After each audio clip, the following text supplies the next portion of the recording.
Hello, everyone, and welcome to the Season 1, Episode 4 of the Applied AG Squaring the Circle debate. My name is Mandy Mock, and I'm the founder and CEO of Applied AG.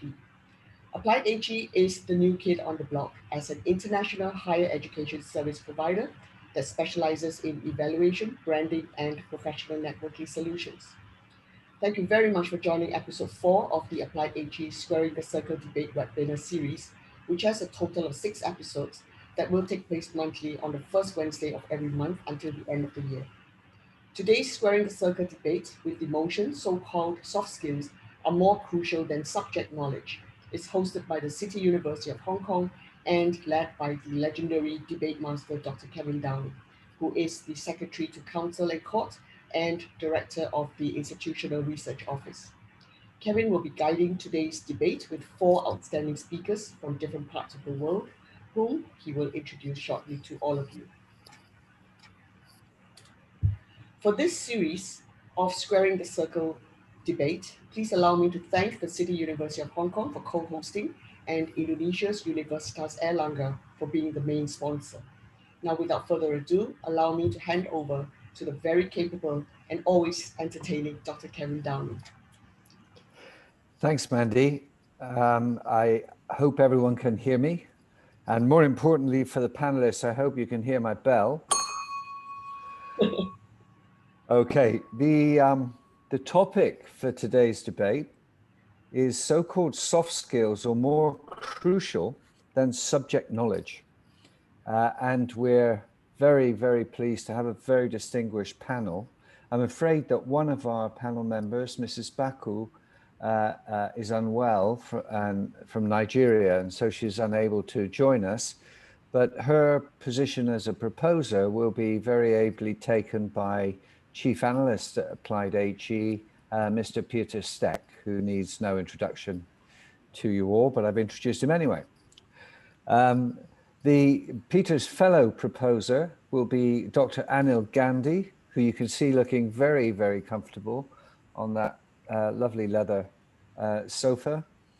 He's Clinical Associate Professor in Surgery at Monash University in Malaysia. I miss Malaysia so much. I haven't been able to go there for a while. I'm usually there often. I miss Malaysia. Okay, and then our 2 opposers, equally distinguished, are Dr. Grace Nye, Head of Service Learning and Leadership Office and Associate Professor at Department of Computing at our sister university, the Hong Kong Polytechnic University in Hong Kong. Welcome, Grace. And last but not least, we're very pleased to have with us Dr. Shamal Majumdar, former head of UNESCO, UNIVOC, International Centre for Technical and Vocational Education and Training. Most of you will know that as TVET, who's joining us, I think, Shamal, from Germany. Am I right? India. India. Sorry. I thought you were, it says Germany on the sheet, but you're joining us from India. You have to remember Germany. Okay. So welcome to all 4 of you. This is the way this goes. I will first of all take a vote from all attendees, and shortly Peter will hand over control to me so that we can make the voting screen available to you. And then once that screen is up and running, then you will have 1 minute to vote either for the proposal that so-called soft skills are more crucial than subject knowledge, or against the proposal that's on the sheet. So you can vote for or against.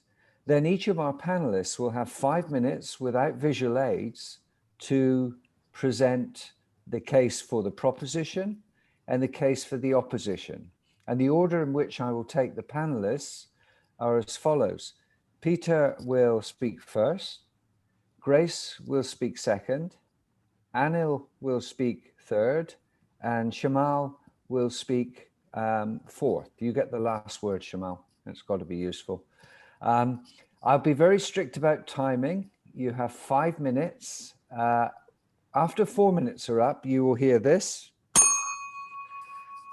which is my little bell to warn you you have a minute to go. After 5 minutes are up, I have enormous power and I can actually mute you. So very, very important that you pay attention and don't go beyond that 5 minute slot. That's because I want to be fair to everyone. I'm having some technical issues like Mandy was now. I'm trying to find it. There it is. Okay, so there's also a chat feature you can see at the bottom here. And there is a polling feature which I have now made available to my screen. And I'm now going to put to everyone, you have 1 minute to vote from now. You should all be able to see the polling radio buttons. If you agree, you click on the top one. If you disagree, on the bottom one. So far, everyone I'm seeing is agreeing. One person disagrees, good for you. Nice to see a range of opinions. Now we have another 45 seconds. Agrees are well ahead of the disagrees at the moment. We'll see if that continues at the end of the debate. Okay, we have another 20 seconds.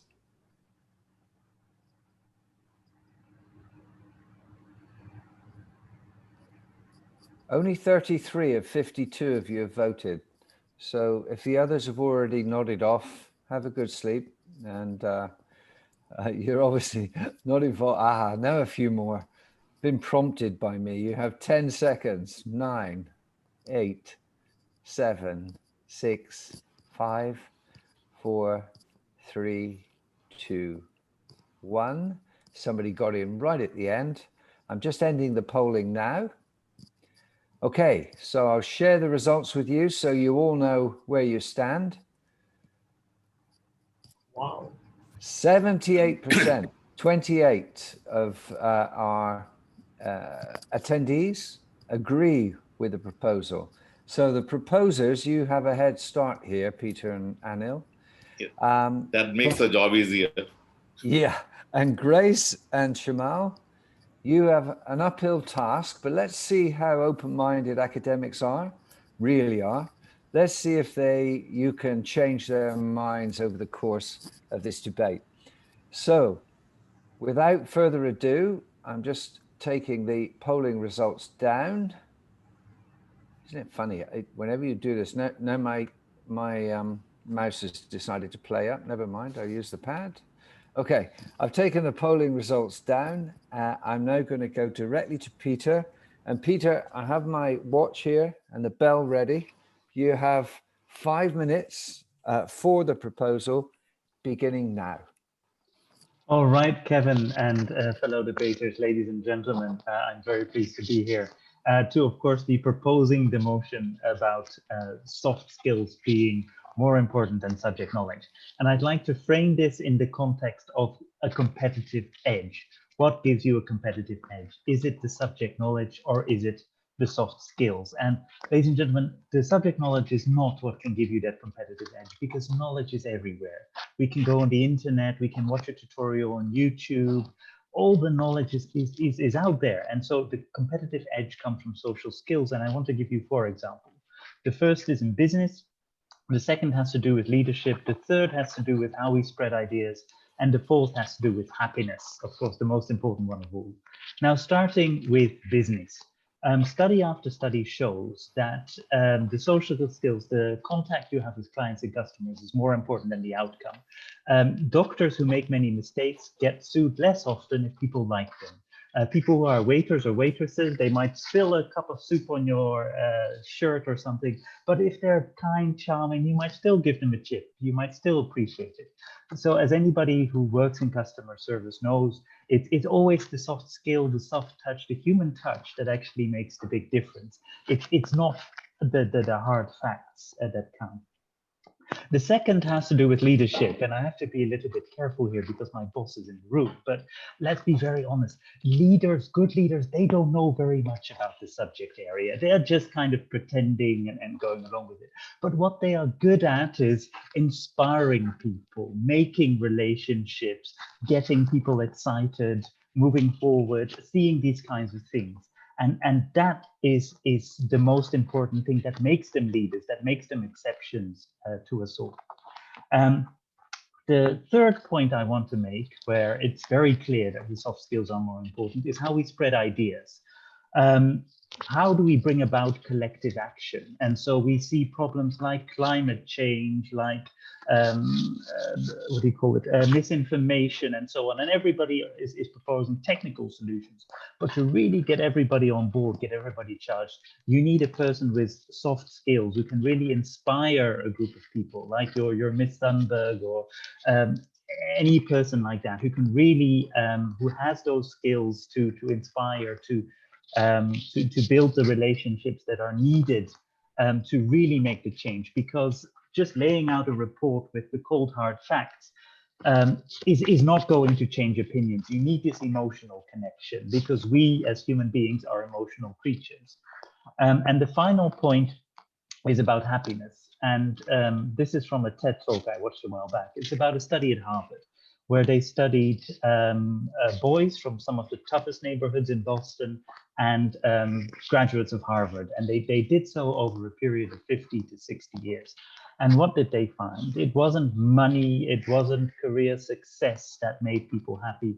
It was having these kind of long-term, meaningful relationships. It was, again, that was the single most predictive factor to success. So if you, or happiness rather, so if you want to have happy graduates, imbuing in them these kind of social skills that, yes, career is important, but family life matters too.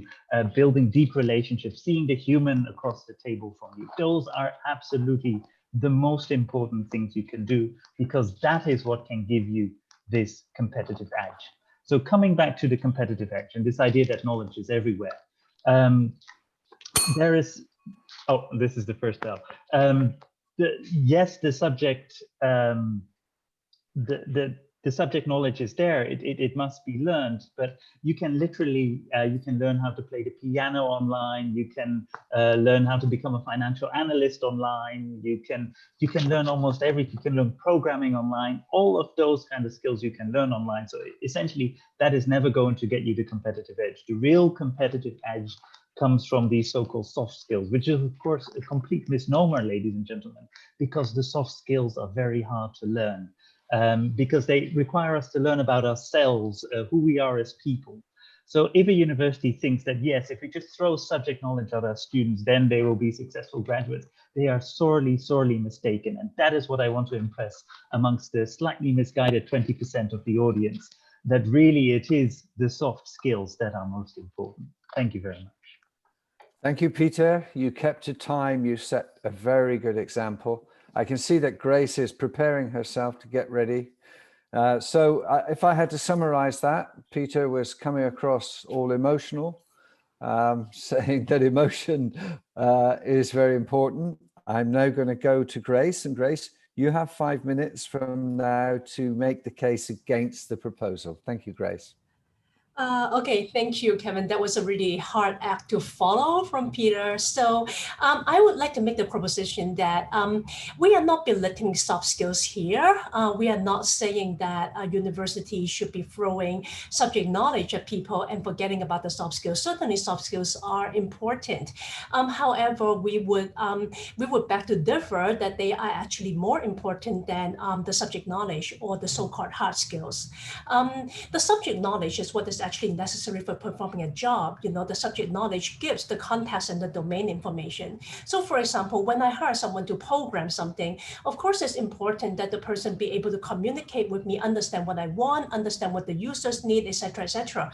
But at the same time, the person better need to be able to execute the program, better be able to generate something that is bug-free, that is usable, you know, that people can actually use and not have to worry about it crashing. You know, the recent crash of the Tokyo stock market that took down, I I don't know, training for like a day, is a very good example of why hard skills are actually important, right? So problem solving skills, there's always touted as being important, but problem solving without the complementary hard skills would just result in a very superficial solution to a problem, right? Spreading ideas, of course, that's important. The emotional connection is important, but the emotional connection without the subject knowledge, or the listener not having the subject knowledge and swayed by the emotion, well, we get fake news, right? Which unfortunately people are very susceptible to nowadays, right? So I feel that actually it's very fashionable to belittle hard skills these days. There's a lot of emphasis placed on problem solving, critical thinking, right, in K-12 and higher education, right? And there's also the misperception, unfortunately, that one doesn't need the subject knowledge. One can get it by Googling on the internet. One can learn everything from, to quote the proposer, playing the piano to programming on the internet. However, I would argue that that is confusing a superficial knowledge with mastery of the subject matter, right? Hard skills, especially at the very foundational level, are much more difficult to learn in an informal learning environment than soft skills, right? So while programming might be easier or learnable on the internet, data structures, algorithms, hard theory, that is much harder to learn, but that is actually as important. I think that a lot of times the misperception that employers feel that candidates' soft skills are more important is simply because soft skills are harder to measure. There are metrics for measuring hard skills. It's easier to evaluate hard skills. So therefore, it is more difficult to make a mishiring because of hard skills. It's a lot easier to make a mishiring in terms of soft skills. And so that gives the misperception that soft skills are more critical. And actually, in terms of, actually one thing that I would like to bring forward as well, the proposal also said that most leaders don't really know much about the subject area. But actually in a 2019 study in Hong Kong, an HR study showed that one of the top most mentioned reasons why employees quit their job before finishing the contract was non-experts managing experts, showing that leaders who don't really know the subject area but attempt to manage actually oftentimes are not very effective, no matter how good the management skills, no matter how good the people skills are, the subject knowledge is actually important. Another study by SHRM in 2015 showed that 46% of HR professionals say that jobs that go most unfilled are those that require technical skills like analytics, engineering, programming, and all. All of these are subject knowledge. All of these are hard skills. So I think that overall, I would never go to belittle the importance of soft skills, communication, the emotional connection, the people connection, all of that is important. But I would argue that the subject knowledge, the domain knowledge is as important, and an appropriate mix of hard and soft skills are necessary for success in career and in personal life. Thank you. Thank you, Grace. Bang on the 4-minute mark. Very good. A very good counter argument to Peter's very competent opening. So without further ado, I'm now going to go to Dr. Anil Gandhi, and Anil will put his case for the proposition. So Anil, you have 5 minutes from now. Thanks, Kevin. Ladies, gentlemen, a very good morning, afternoon, or evening to one and all, wherever you are online. First, I would like to thank Bandy, Peter, and the team for inviting me to talk on something which is I'm very passionate about. So I would present my view on favor of so-called social skills are more crucial than subject knowledge. And here the word is more crucial. Nobody is denying the fact that knowledge is important, as Grace mentioned, but soft skills are more crucial. I'll give you one example. I'll ask you one question. Suppose you have abdominal pain and you go and see a doctor, you go to his clinic and he'll look at you, what problem you have? I have pain, how bad? Is it really that bad? He'll ask you questions, then he'll tell you to lie down, put his hand on your tummy and examine you and tell you, oh, you have appendicitis, and tell the sister, staff nurse, okay, admit him and get the OT ready for surgery. You go to another doctor, with the same problem. As you enter the room, he will greet you. How are you? Where you work? Where's the pain? How bad is? Okay. He'll talk to you with passion, with empathy. And then he'll tell you, he'll make you comfortable. He'll tell you, lie down. He'll gently examine you. He'll talk to you. He will explain to you that it seems that your appendix is inflamed and I'll do certain tests and then maybe you will need surgery, and after surgery, you'll be all right.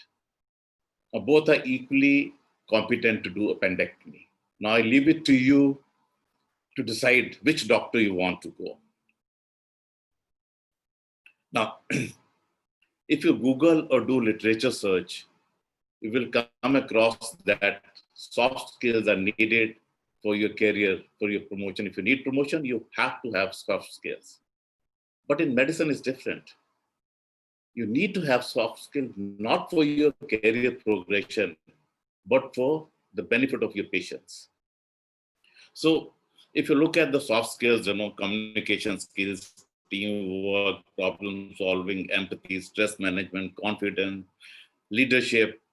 Being a surgeon, I would talk about communication is very effective. It's one of the vital fields in the field of healthcare. Being able to listen, comprehend, and explain in clear terms to patients and their caretakers enhances the ability to provide patients with effective and individualized care. Now, same thing, why a patient come to you?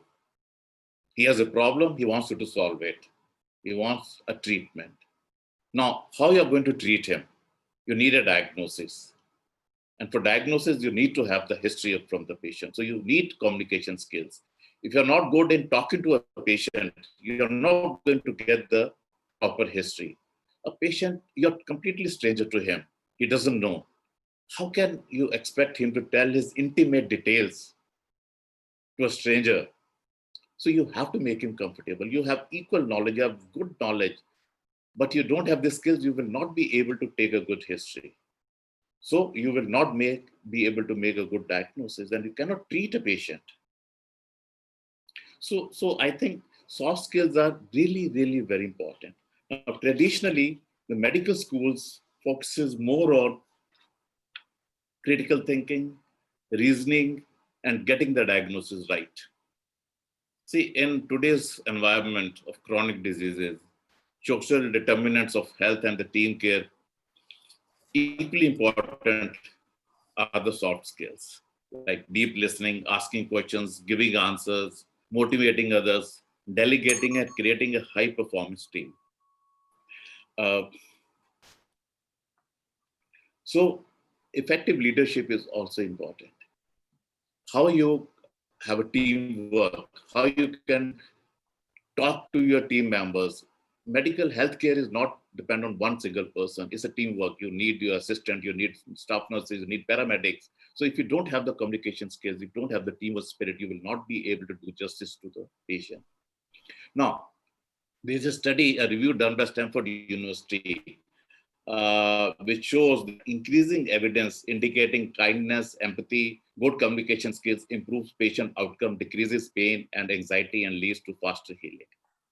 Now, in the end, I would like to conclude that we all need the placebo effect, where a sugar pill results in improved outcome. So my advice, please develop and honor your clinical skills as well as your soft skills. And with your knowledge, you can do wonders with your patient. You can really treat them well. Thank you very much.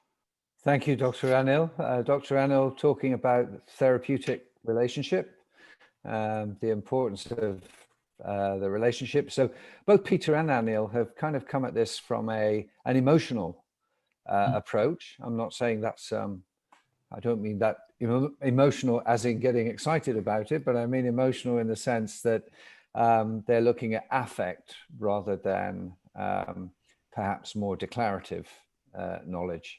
Okay, I'm now going to go last but not least, before opening this up to all attendees, raise your hands after Shamal has finished.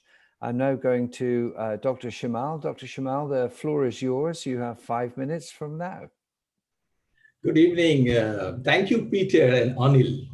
You have really worked for us. You have said that soft skill is equally important with subject matter knowledge. We have no debate on that.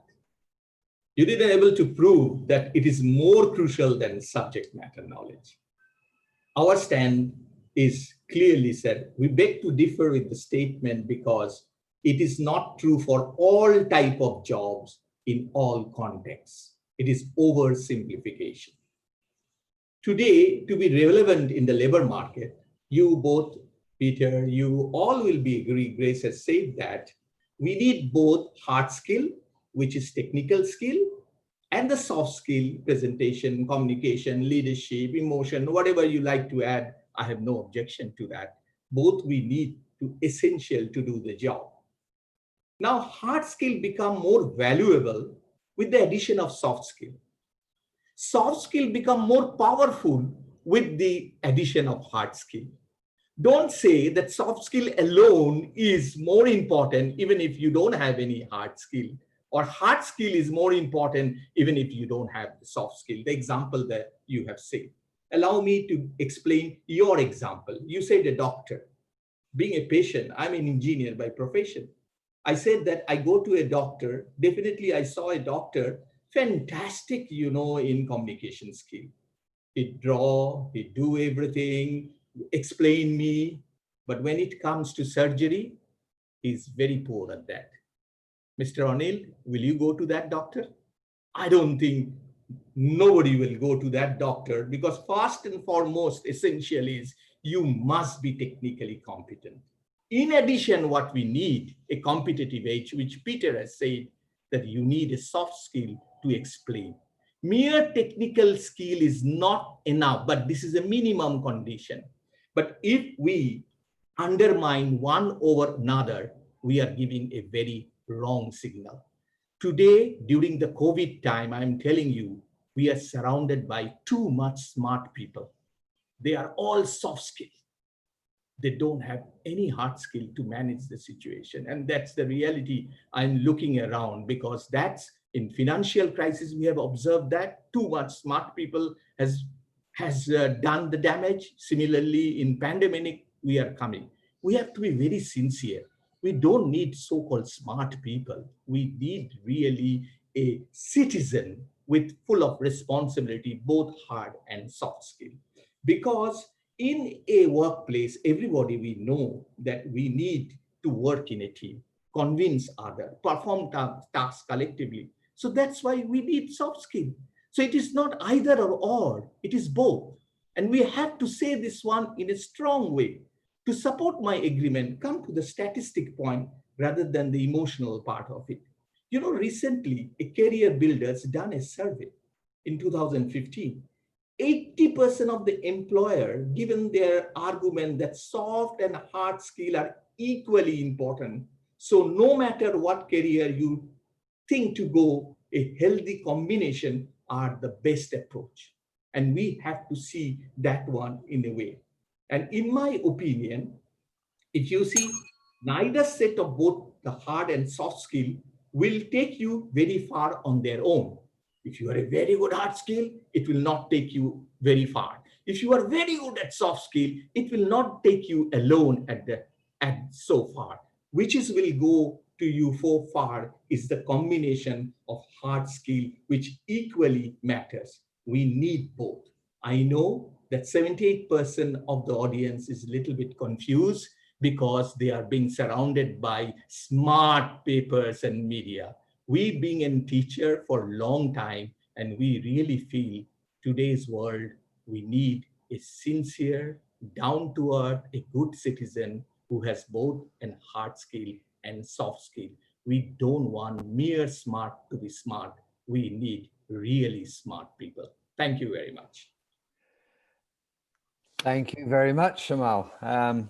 There was some support coming in on the chat for your point of view there, and actually that was quite an emotional presentation for the opposition. I think to give people time to start putting their hands up, I've actually written to you all on chat. We now go to open this to the attendees, but I'm going to just say a few words that came to my mind first. But if you raise your hands, you say who you are, where you're from, and then you have 10 sentences to make your point. It's not a question. You're actually saying, I'm agreeing or I'm disagreeing, and this is why. So that will give you some indication. If I have time at the end, I may go back for a 1-minute sum up from each of our panelists, but I'll do that in reverse order.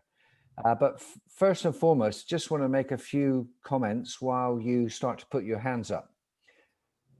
I think what people are talking about is the difference between functional knowledge, which is the knowledge we have when we go out to work as professionals, whether we're psychologists like me or surgeons or professional academics. That's functioning knowledge. Very few of us, when we finish our university degrees, have functioning knowledge. What we have is 3 other types of knowledge. We have declarative knowledge, which is knowledge about facts. We have procedural knowledge, which is knowledge about procedures, how to conduct a clinical interview, for example. And finally, we have contextual knowledge, which is the knowledge we've got probably from placements and from our life experience up to that point. It's only when we're actually in practice that we manage to develop functioning knowledge. So maybe the term soft skills is not the right term. In many ways, I think it does those sorts of skills an injustice.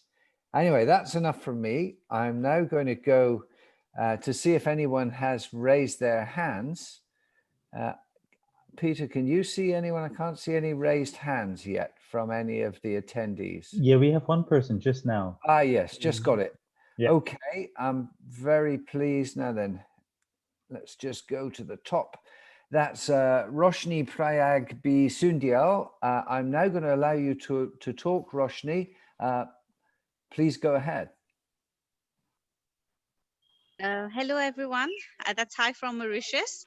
Very interesting debate. I have been following quite a few of the series, and I think this one is my favorite so far.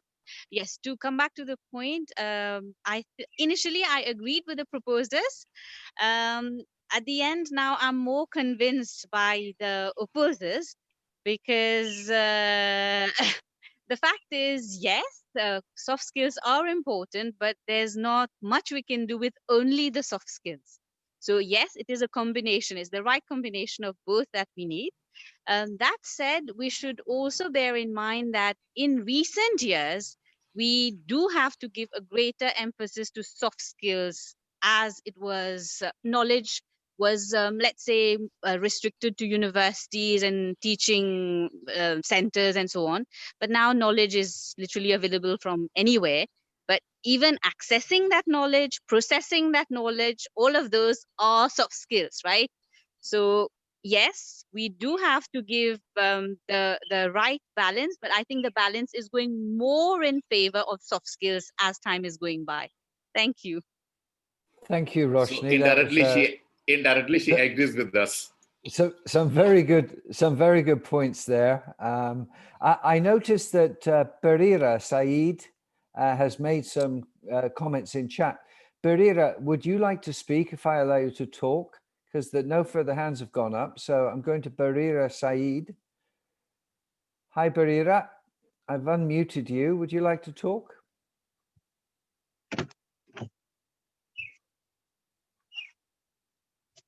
I can hear birds singing in the background, but okay, but I've asked you to unmute, Barira.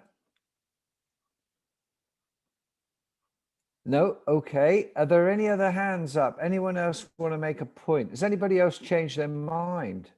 Or are you all very fixed in your views?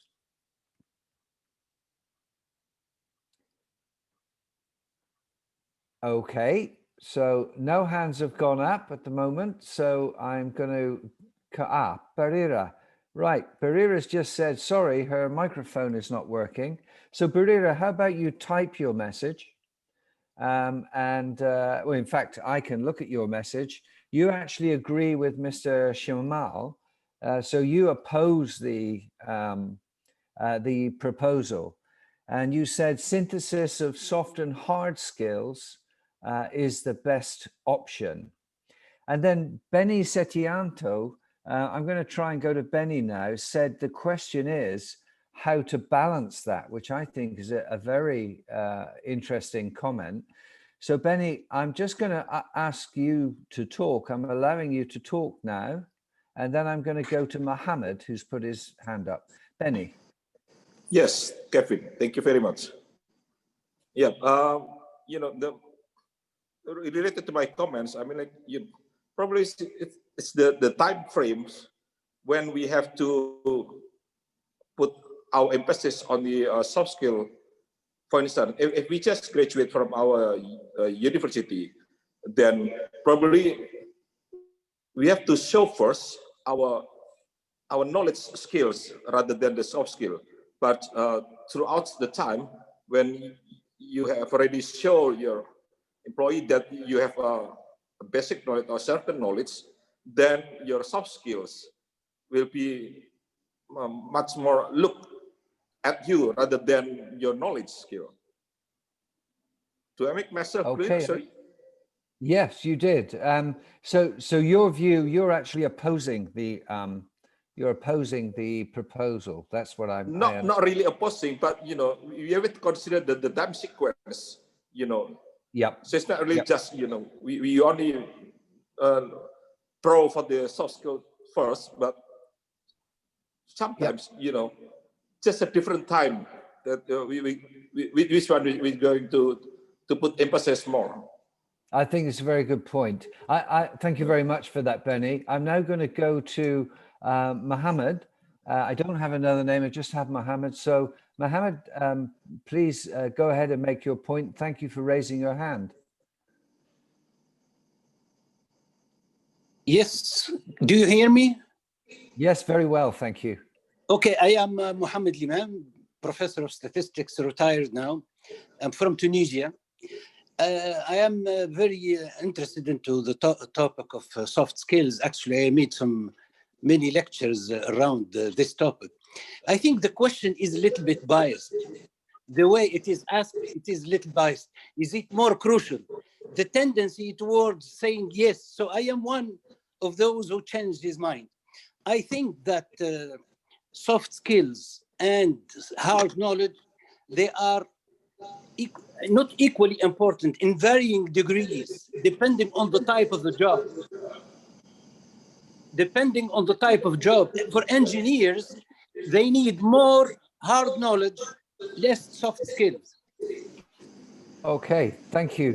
Thank you very much, Mohammed. Okay. For that comment, very useful. While I wait for more people to raise their hands, I mean, one of the points I would make is to remind everyone that the proposal says not that so-called soft skills are more important than subject knowledge, which is actually what Shamal very cleverly indicated, but that soft skills are more crucial than subject knowledge. They're not the same thing.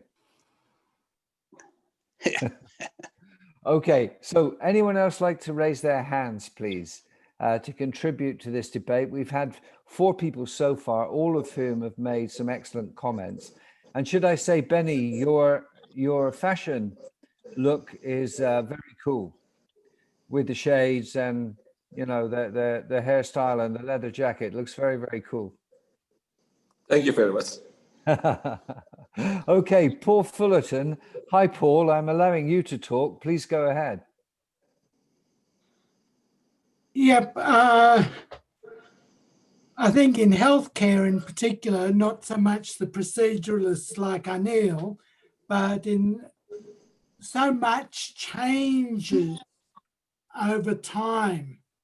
And it's really today's knowledge is going to be out of date. What they say, a textbook is half a textbook's out of date the day it's published. Trouble is we don't know which half. Follow that through, it becomes more of a problem. But the interpersonal skills are going to always be a requirement. Thank you, Paul. Can I ask you where you're calling from? I'm currently in Melbourne, but I belong to Malaysia. Ah, right. Okay. So you're based in Melbourne, are you? No, I'm more based in Malaysia, but I got right. stuck here. Okay. So you're kind of locked down or Yeah. avoiding I mean, travel at the moment. Australia was a penal colony when it started, and I'm back in prison. I'm glad you said that as an Australian and not me as an Englishman. Anyway, thank you very much. Thank you very much for those comments. Think they're all very important. I'm looking for some more hands to be raised so I can come to people and you can make your point. Very important not to be a lurker in these debates. A lurker is someone who sits and watches and listens, but right, okay. AJ Merchant to everyone. I'm just going, AJ Merchant to all panelists and attendees. I don't have a microphone, but please comment that the US surveys on medical negligence or malpractice cases found that the factors single-handedly and majorly contributing are due to communication gaps and misunderstandings between doctors and patients. Thank you for that, AJ. I have another comment from Lynn Ma to all panelists. Hi, I'm attending over lunch, lucky you. Just want to say I like Grace's clarifications on whether hard stroke soft skills are difficult to acquire. I think it depends on who are learners, i.e. autist learners, and if effective teaching is in place. Currently, there's a lack of teaching of soft skills or even understanding of them to develop such teaching programs, i.e. effective networking to be differentiated from nepotism. Not sure if this is a question. Well, if it is, we're going to put it as a statement. Lynn, thank you for your statement and I hope you're enjoying your lunch. Let's now see if any more hands have gone up. I'm looking to see if any more hands have gone up. This is your last opportunity because I'm going to go back and give each of the panelists an opportunity to summarize if you don't put your hands up. So far, Mohammed has contributed, Benny, Setianto, Paul Fullerton, Barira Saeed, and Roshni Prayag Bisundia. So any other attendees wish to make a comment? If not, as they say in marriage ceremonies, forever hold your peace. And I will now return in reverse order to our panelists. So panelists, I'm going to give you each 2 minutes. I'm going to be generous. I'm going to begin with Shamal. We're going to do this in reverse order. And Shamal is obviously speaking for the opposition. Shamal, you have 2 minutes to summarize the arguments for the opposition. Yeah, thank you. I think the debate is very interesting. One way I will say that we all agree on certain issue rather than going to the debate for sake for debate. The whole thing is that mere technical skill, hard skill is not enough. Mere soft skill is not enough. There is no debate on that. It is also important. I think also important to have this, is going on. I don't know. I believe that hard skill become very, valuable when you add some soft skill. Similarly, you have a good soft skill. If it's combined with the hard skill, it's become more powerful. Understanding of the both is important. That's why one of the audience rightly said, it is the context which determines sometimes. Nowadays, I see many university has only the technical knowledge. They don't have the soft skill very much. So that's one of the problem we have seen in when we employ somebody, they are weaker, the competitive edge is less. Similarly, when we look around the professional world, we have seen more people have the hard skill, but they are lacking on the soft skill. So my sum up the whole thing is that our objection is not equally we are all in the same boat, but if you say more crucial, this is you are not talking for all type of jobs and all type of contexts. You are undermining one over another. It is giving a wrong signal. We don't want vague, fake smart people. We want smart people with real good knowledge and real communication skill. Thank you, Dr. Shamal. Very succinct, and you stayed within your 2-minute limit. Thank you very much.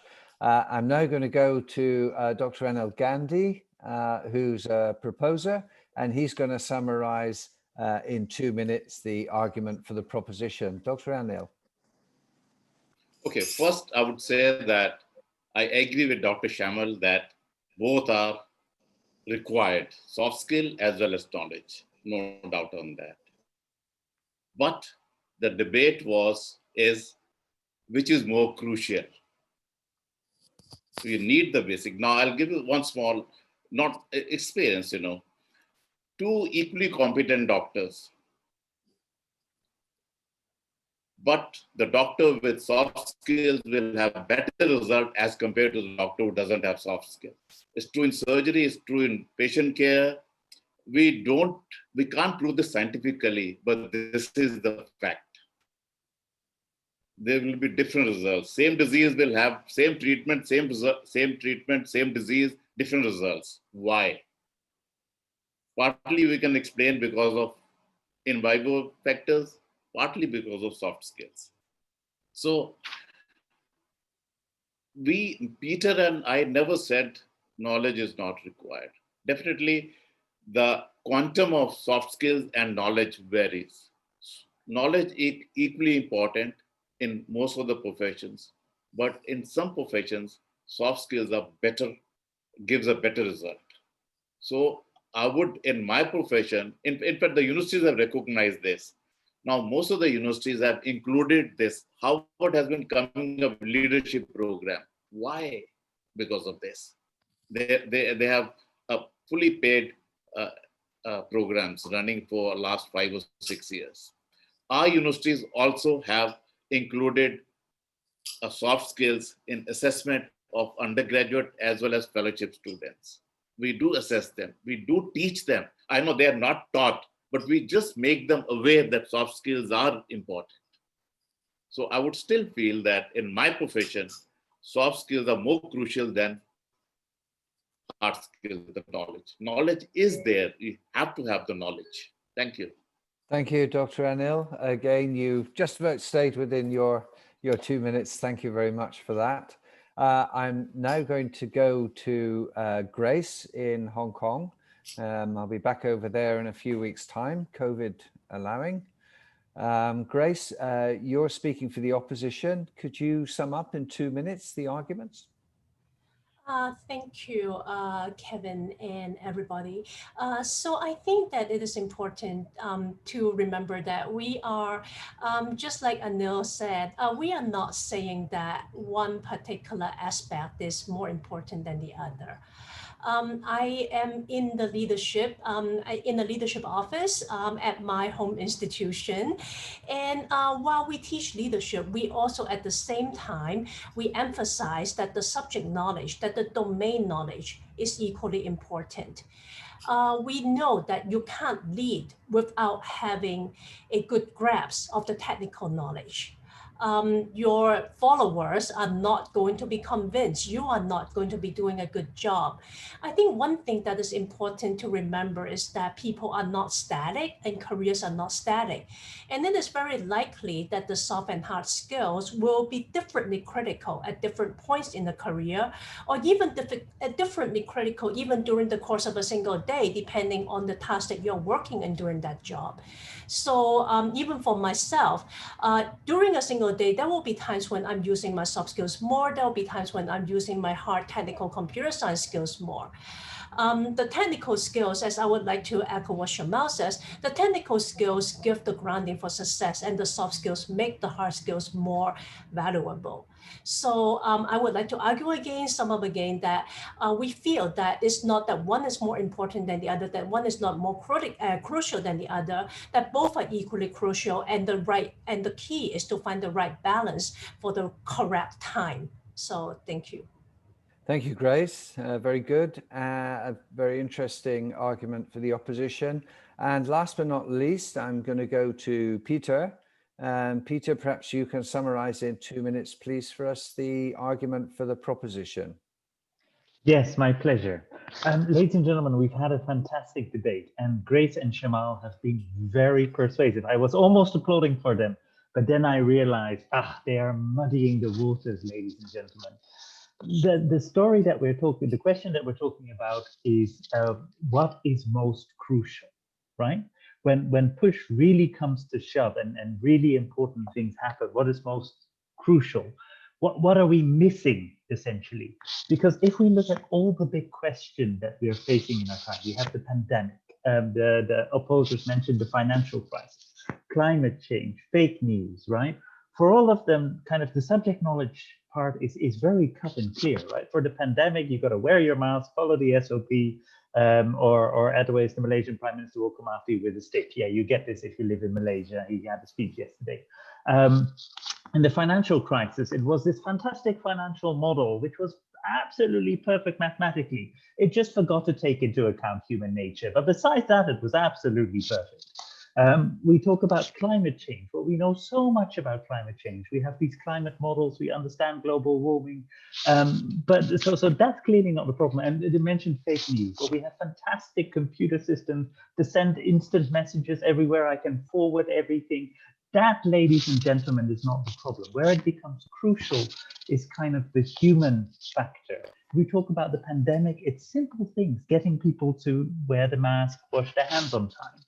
We talk about the financial crisis. It's getting people to communicate well and to realize that if you have a phenomenally complex mathematical system that nobody understands, that's probably not a good idea. It's a soft skill to call that out. If we talk about climate change, we need people who can be in a leadership position to realize that we need to have short-term pain for long-term gain. And if we talk about fake news, we need people to think more critically for themselves, to recognize it for what it is. So I realize I'm almost over time, but the best example of this is Prime Minister Ardern in New Zealand, right? She's widely seen as being one of the top leaders in handling the current pandemic. Why?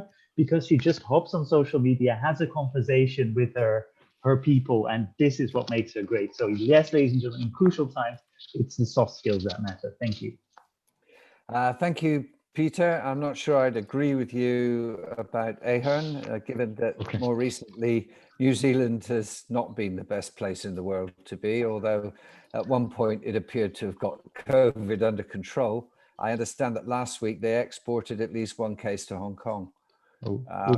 From the Hong Kong news. Scratch that. Yeah, we might scratch that last argument. Anyway, guys, it's now that time you've all been waiting for. And what I just should make the point, AJ Merchant is telling everyone hard data is very important, not emotional arguments. AJ, we've made that point for you, but when you say hard data is important, it's really good to have a reference. So, you tell us 70% of medical negligence cases arise from lack of communication, but where's the reference for that? That'd be quite helpful. I know I sound a bit like Donald Trump here, but that would be quite helpful. Okay, guys, shall we now go to the poll? And let's see if any of you have changed your mind. Just to remind you, before I relaunch, the 78% of you agreed with the proposal at the beginning, and 22% of you disagreed. So Shamal and Grace had an uphill task. So let me just relaunch the polling.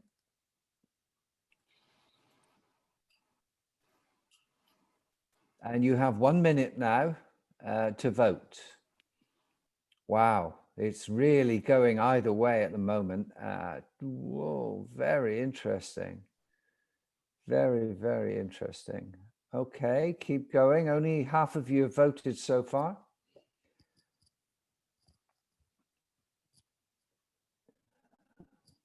You have another 30 seconds. While you're voting, Barira Saeed has asked for the guide for getting the certificate of attendance, and a comment from Roshni, who spoke earlier very eloquently. Would the panelists have been chosen if they didn't have the hard skills to prove their validity? That said, without communication skills, where would the debate lead to? Very interesting. Thank you, Roshni. And very lovely that to hear that you're coming from that wonderful place, Mauritius. And I do hope that the oil spill has been dealt with now, because it's such a beautiful island and it's such a sad, terrible disaster to have happened. Okay, I'm going to stop now. Simon's told people how to get the certificate. Now, this is very interesting. I could say it's a very minor victory for the opposition, but actually what's happened is 73% now, rather than 78%, agree, and 28% disagree. I've just shared the results with you all. So just a few points, probably not statistically significant, the difference between the beginning and the end, but some of you have clearly changed your mind. A few of you, but most of you are sticking to your soft skills, to your guns. So I'd just like to say thank you very much for everyone for taking part. I hope you join us on another one. I was quite taken aback by a comment somebody made about textbooks are out of date. You know, a couple of years after you've written them. Well, I finished not a textbook, but a book on rankings on Monday, which has gone to the publisher. And only this morning I got some more information, new information that I wanted to put in it, but unfortunately too late. So sometimes things are out of date within a day or two, let alone a couple of years. So I just want to say that we are intending to have one of these debates probably in the new year, where we're going to look at rankings, and we'll invite a couple of key rankings experts from around the world to make a comment. I do hope you'll join us for that. I think that'll be very lively and might get quite heated. Before I say goodbye and leave you to your and hand over control back to Peter, I would just like to say thank you to all the panelists, to Peter, to Anil, to Grace, and to Shamal for making this such a pleasant and entertaining and stimulating discussion. I'd also like to thank Roshni Prayag Bisundial, Barira Saeed, Benny Setianto, Mohammed, and Paul Fullerton for making their comments in person. And for those of you that made your comments and I read them out, thank you to you too for your involvement in this debate. So without further ado, I'm actually going to say goodbye to you. I have another appointment, and I'm going to pass you back to Peter with effect from now. So wherever you are, stay safe, and I look forward to meeting you someday soon in person. Okay, bye-bye. Back to Peter. Go ahead, Mandy. You can share your thanks. Thanks very much, Kevin. I'm host, and we didn't crash the meeting, so it's great. Thank you. And Mandy is muted, but she will soon be unmuted. Can you see my screen? Yes, we can see. Go ahead. Thank you. Thanks again to our wonderful debaters and debate master for their fantastic contribution. It's always a delight to listen to you all, and also to our audience members from around the world who have made their voices heard. Thanks also to our sponsors, the City University of Hong Kong and Universitas Airlangga of Indonesia, for their valuable support. The next Squaring the Circle debate is scheduled for next month on Wednesday, 4th November at 9 p.m. Singapore time. And next month's debate motion is Universities Inadequately Prepare Students for the Job Market. So be sure to join our two speakers from the industry as opposers, Ziming and Lily, and two proposers who are academics, Dr. Christine and Prof. Chen. Debate master is, of course, our very charming Dr. Kevin Downing, and all this is happening on Wednesday, 4th November at 9 p.m. Singapore time. In fact, there is a Squaring the Circle debate on every first Wednesday of the month for the rest of this year, so please mark your diaries. And 2 weeks from now is another of our regular event, session 5 of our Fireside Chat series. The topic of session 5 is Recruiting and Mentoring Minority Pioneers. Supported by Education Insight and Hasanuddin University of Indonesia, the Fireside Chats are a discussion-focused webinar series that bring a globally diverse group of experts to weigh in on an important current topic. Mrs. Winnie Ely, partner of Education Insight from the UK, is our moderator, and we have 4 very distinguished speakers from the UK, Malaysia, the US, and Hong Kong to provide that global perspective. The Fireside Chat is held on every third Wednesday of the month, with the next edition scheduled on 21st October at 9 p.m. Singapore time. This slide shows you the future dates for our series of Fireside Chat, and it will go on to the end of the year. Now, for those who want to learn a bit more about what Applied HE is all about, we will be organizing our Applied HE Exchange for the Central Asian region, or CAR, plus Russia on Wednesday, 28 October, 5 p.m. Singapore time. Aside from myself and Peter, we have Professor Yeo Kiat Singh from the Singapore University of Technology and Design joining us. He is the author of the World University Research Ranking, and he will be presenting his new ranking system. Now, although this webinar is targeted at CAR plus Russia, we welcome everyone to join us. There is no geographical restriction. In the meantime, do check out our Applied HE Extra News website, where you can submit your institution's news and press releases. In the short time since we've launched this website, we're pleased to announce that Applied HE Extra News is now indexed by Google News.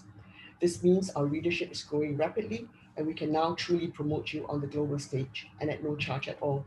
This is great news for both readers and institutions who publish news via the Applied HE online news platform. Also, do take a look at our Applied HE Job Ready rating.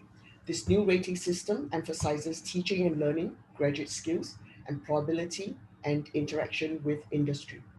The rating is also non-prescriptive and can be applied to different types of institutions across different sectors, from full-fledged research universities to specialized institutions. Please drop us a line if you would like to know more about the Job Ready rating and how it translates into very affordable strategies for global branding and marketing. We're also in the process of launching a pilot to evaluate English as a medium of instruction, whereby we measure the quality and depth of an institution's English language programs, especially for institutions from non-English speaking countries which offer English language degree programs. The Applied HE EMI Ready rating can be a useful internal benchmarking tool and a great marketing tool for the recruitment of international students.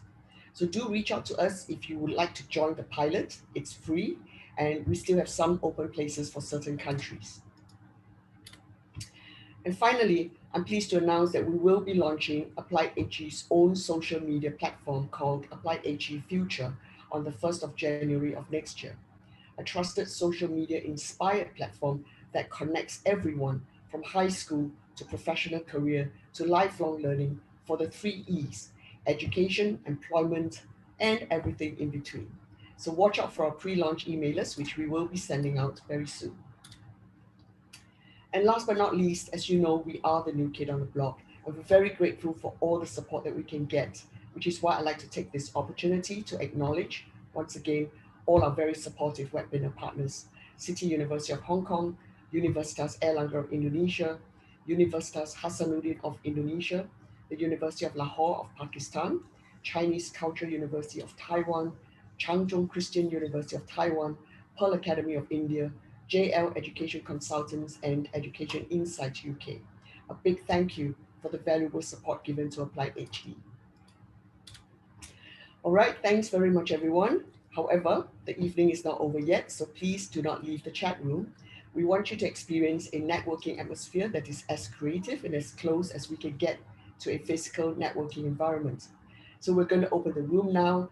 You can all see each other and perhaps say hi and introduce yourself. Please be sure to turn on your cameras. We'll play some music, have a drink, relax. The room is all yours. Over to you, Peter. All right. Yeah, I think we can see a number of you. Yes, if you would like to turn on your camera and you can wave, you can also unmute yourself now. Apologize if I muted you just now because of Mandy's speech. Yes, so very nice for you to join us.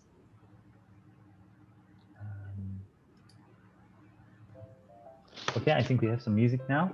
Very good. Okay, well done, panelists, opposers, and yes, I was very tempted to agree with you. As a civil engineer, of course you need the subject matter, otherwise the building falls down. How can you say it's more crucial? You can unmute. I think some of you are muted. I'm not sure. So if you You can say hello to anyone. Please unmute yourself. Good evening, everybody. Good evening, Penny. Where are you from? Currently, I'm in Indonesia. I'm part of the Catholic University in Indonesia. Right. Okay. And we have a close connection with the CJCU in Taiwan. So that's the reason why I'm here. Because they told me the events. Great. And Paul Fullerton, hello. You can unmute yourself. Good evening. Good evening. Or a good early morning, actually. Oh, it's so late. Wow. There's Roshni. Oh, we can see her too. Oh, we've lost her again. Okay, very good. Hi, Josephine Aguda. Where are you joining us from? We can't hear you. Hi, I'm Josephine Aguda from Kenya. Okay, fantastic. I want to say I've enjoyed the motion. It was good and quite educative. Okay. Are you pro or con? Okay. I'm from Ramogi Institute of Advanced Technology, Kenya. Okay. We had a colleague of yours, I think, on one of our webinars. Yes, earlier. Grace Titi. Right, yes. That's right. Oh, that's wonderful. Thank you. Okay. Thank you. Are you ready? Any? Hi, Pai Chu. Where are you calling us from? Taiwan. Muted. Who's muted? Or Aicho Huang. Oh, okay, yeah. Aicho is muted. Yeah. I think she's shy. Maybe she wants to be unmuted. And, hi, Pai Chu. Hello. Where are you joining us from in Taiwan? Yes, I'm from Taiwan. We just finished the meeting, come back home, and well, I like the seminar. It's very good. Okay, thank you. I'm also very curious about Benga Aderblibe, who has turned green in his screen. What happened, Benga? Oh, we can't hear you. I think it's the virtual screen. There. I think so. I have the same problem. If I try virtual screen. Yes, now it's better. Yeah. Oh, for a moment it was great. Can you see me now? You're very green. We see you that's great. It's very interesting. Yeah, my name is Benga Aderblibe. I'm calling from South Africa. Okay, thank you very much for joining us. All right, thank you. Which institute are you from, or just as a private citizen? No, I work with the Capricorn TFED College. Okay. Capricorn TFED College. Okay, fantastic. So it's nice being with you guys. Yeah, good. Okay, I think everybody has had a chance to say a quick hello. Thank you so much for joining us. And we hope to see you again in the next debate or the next session. Have a very good night, morning, evening, lunchtime, and see you again soon. Bye, everyone. Bye. Bye. Bye. Bye, Paul. Bye. Nice you could come and join us. Thank you very Cheers, much. Anil. Bye. See ya. Thank you. Stay healthy, Thank you very everyone. much. Yeah. That's most important nowadays.